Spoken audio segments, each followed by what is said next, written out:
around the world. In today's video, I'm going to teach you about a cool trick to make your desktop icons to be invisible and visible again.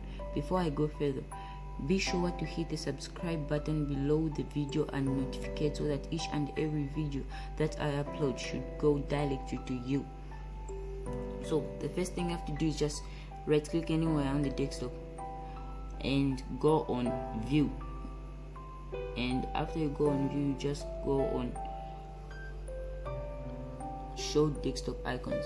So there, if you press there, you might be sure to see that all the desktop icons have become invisible.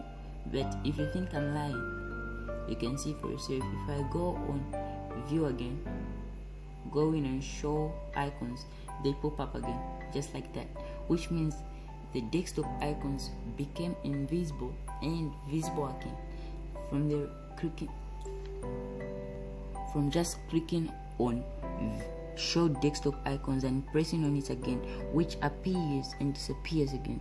So if you like this video, be sure to hit the subscribe button. As I said before, hit the subscribe button and notificate. If you like this video, you can go to my channel below the video and just press on the picture that's there and go into my channel, and you see some other videos that may help you in your computer problems.